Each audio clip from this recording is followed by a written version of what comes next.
Então o XMAL11 foi incorporado ao BOVX11. E isso é algo que a gente não está acostumado definitivamente a ver na nossa bolsa de valores. E eu recebi algumas dúvidas de alguns de vocês que tinham XMAL11, porque aqui no canal nós tínhamos também na nossa carteira, só que forçadamente a carteira sofreu alterações justamente por conta dessa incorporação. Então surgiram algumas dúvidas do o que é isso, como funciona, qual é o meu novo preço médio, como fica a questão tributária e como fica a carteira do canal agora que nós chegamos num ponto ali talvez de dúvida do que fazer, já que a gente teve ela forçadamente sendo alterada. Então eu quero trabalhar todos esses pontos nesse vídeo de hoje. Já convido vocês a utilizarem os comentários para deixar a opinião de vocês, principalmente em relação à carteira do canal, porque como eu disse para vocês, nós chegamos ali num momento de ter que decidir o que nós vamos fazer depois dessa alteração, então vocês podem deixar a opinião de vocês. E também já faço convite para quem é novo por aqui, se inscrever no canal, clicar no sininho porque tem vídeo novo toda semana. E se no final vocês gostarem do conteúdo, não esqueçam daquele like porque me ajuda imensamente a ser entregue para mais pessoas aqui dentro do YouTube, beleza? Bom, vamos lá, né, gente? Quero começar falando então sobre o fato relevante que foi emitido pelo BNP Paribas, que era quem fazia então a parte administrativa do XMAL11, que foi um ETF que a XP acabou lançando, onde eles basicamente explicaram o que eles iriam fazer e o porquê. Então, basicamente, o que eles falaram é que decidiram e aprovaram em assembleia fazer a incorporação do XMAL11 no BOVX11. O que isso significa? Significa que quem era cotista do XMAL11 passou a deter cotas do BOVX11 e não mais do XMAL11, porque o XMAL11 foi incorporado no BOVX11. Só que essa incorporação não é pegar os ativos que tinham no XMAL11 e incorporar no BOVX11, porque o ETF ele precisa replicar um índice, então não tem como você misturar as duas coisas. O que realmente aconteceu foi isso, foi essa conversão. Então, quem tinha XMAL11 teve as suas posições liquidadas e passaram então a receber e serem cotistas do BOVX11, tá? E aí mais pra frente eu já vou falar na proporcionalidade que isso aconteceu. O ponto é explicações do porquê isso aconteceu. Então lá no fato relevante, é claro que eles dão aquela floreada, aquela rebuscada para tentar explicar o porquê que o fundo não deu certo, tá, gente? Por que o ETF não deu certo. E em linhas gerais, para quem acompanha o mercado de perto, principalmente eu, porque na carteira do canal nós tínhamos o XMAL11, o que ficou aparente para mim foi o seguinte: eles lançaram um ETF, sendo que vários ETFs estavam sendo lançados na nossa bolsa de valores, só que o investidor aqui do Brasil, ele pouco investe em ETF. É muito diferente do mercado americano, onde muitos, inclusive, preferem os ETFs e tal.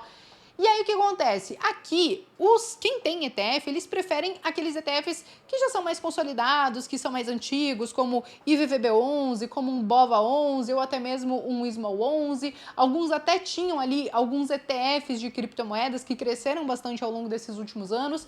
Mas o ponto é, esses novos ETFs que estão chegando, eles não estão fazendo muito sucesso. E aí o que acontece? Apesar da XP ter cobrado uma taxa de administração menor do que os outros ETFs de small caps, porque ele estava concorrendo, né, com outros ETFs de small caps, ainda assim o pessoal não caiu muito no gosto, tiveram poucos investidores e não justificava, então, na concepção deles, manter esse ETF, mesmo com a taxa de administração reduzida, então todo o trabalho que estava dando talvez não tornasse ele viável. Eles decidiram, então, encerrar o XMAL11 e incorporar os cotistas, então, do XMAL11 no BOVX11. Ao meu ver, foi o que eu entendi analisando toda essa situação, tá?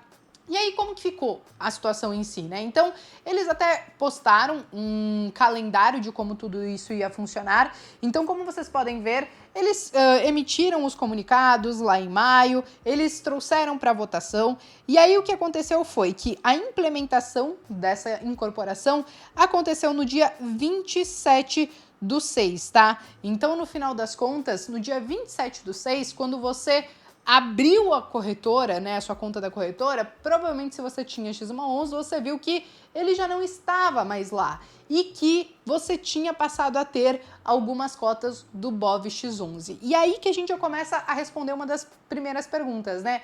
Bea, que preço médio que eu considero para essas minhas cotas, então, né, do BOVX11? Então, basicamente, o que a gente está levando em consideração é justamente essa cotação do dia 27/6, que foi quando os ativos eles apareceram na nossa conta da corretora. E é importante você calcular bem direitinho essa questão do preço médio, porque lá na frente, se você resolver vender esses BOV X11, você precisa calcular se você está com lucro ou prejuízo, se você vai ter imposto para recolher. Porque aqui no Brasil, ETFs não têm a isenção do imposto de renda. Diferente, por exemplo, lá fora nos Estados Unidos, que vendas até 35 mil reais, você teria essa isenção do imposto de renda, tá?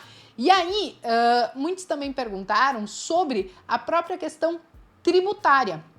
Bom, eu tive XMAL11 sendo liquidado e recebi BOV X11. Eu tenho que recolher imposto sobre essa minha posição de XMAL11 que foi liquidada?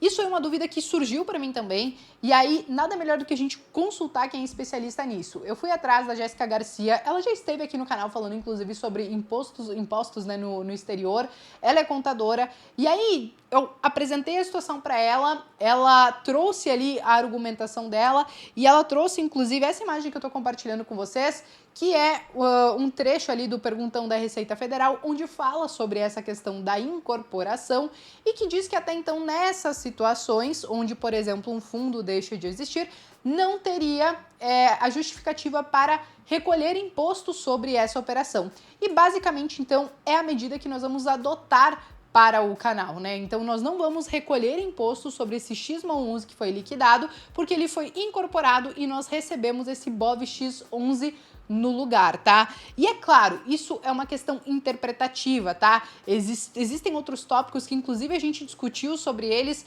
mas em linhas gerais a gente meio que chegou nessa conclusão de que nessa situação não fazia sentido recolher esse imposto. Mas se você tiver algum entendimento diferente, você pode colocar isso aqui nos comentários também. Bom, seguindo, gente, vamos lá, né? Fizemos essa incorporação. E como que ficou a questão da quantidade, né?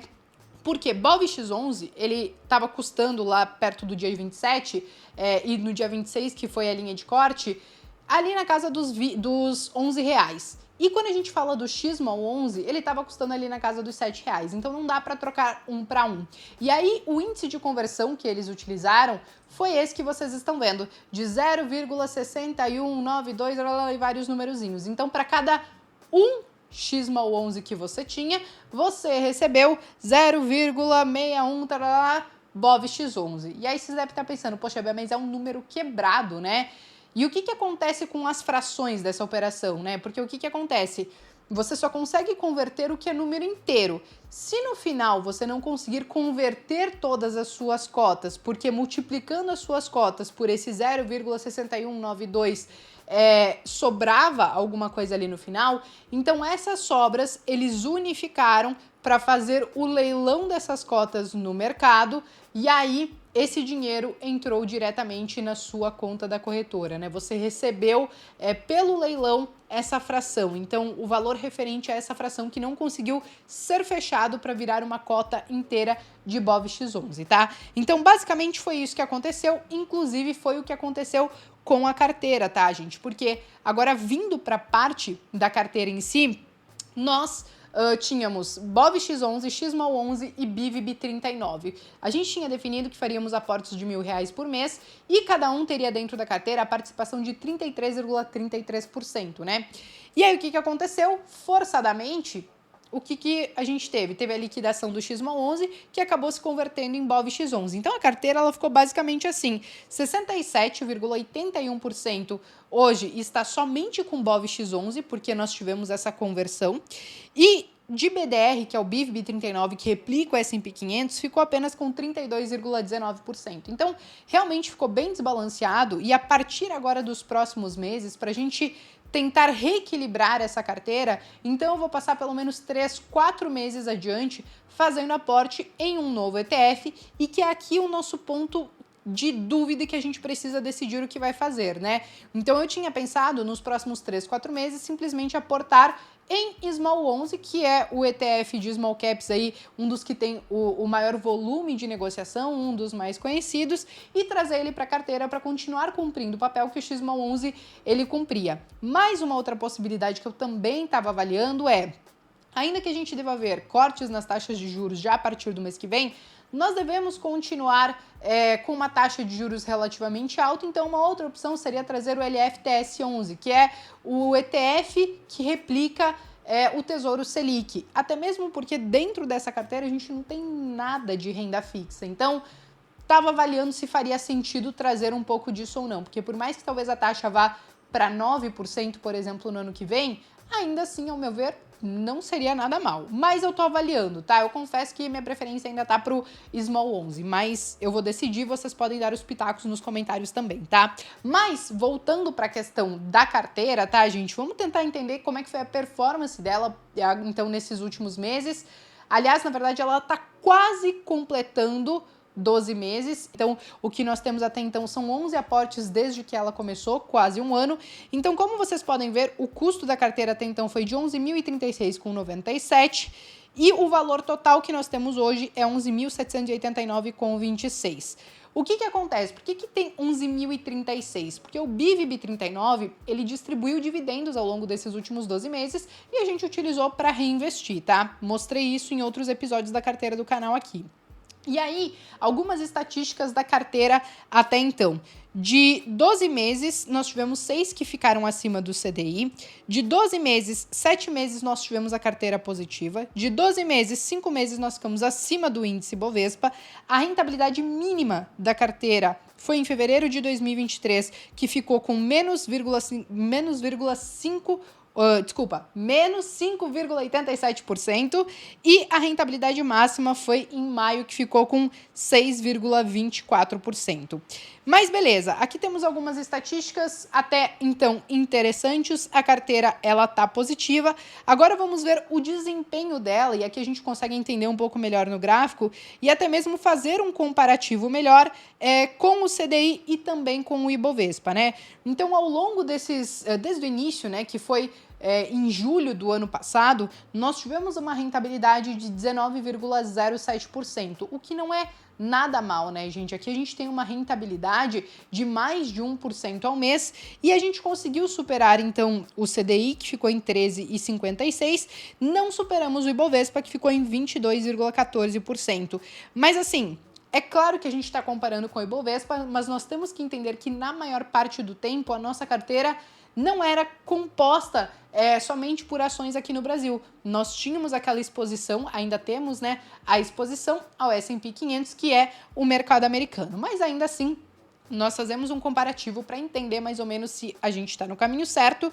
E, ao meu ver, até então, parece que a carteira ela está indo relativamente bem, tá? E isso porque aqui a gente economiza muito tempo e muito trabalho, porque é uma estratégia relativamente simples de investir através dos ETFs. Então, basicamente, acho que são essas as atualizações que eu tinha para trazer da carteira do canal. Não fiz o aporte desse mês ainda, mas ainda estou decidindo sobre o que eu vou fazer, porque eu quero voltar a ter pelo menos 3 ativos com aqueles 33,33%, porque é a estratégia que nós estamos testando e que o próprio Buffett defende para a maioria dos investidores, né? Que não tem aquela expertise para fazer uma análise de ações ou não tem tempo. E tem muita gente que acha que sabe, mas não sabe, tá, gente? Mas enfim, seguimos testando essa estratégia. Essas foram as atualizações. Se vocês tiverem mais alguma dúvida a respeito dessa incorporação que aconteceu do XMO11 com o BovX11, podem escrever nos comentários. Eu me despeço por aqui, mas vejo vocês então no próximo vídeo.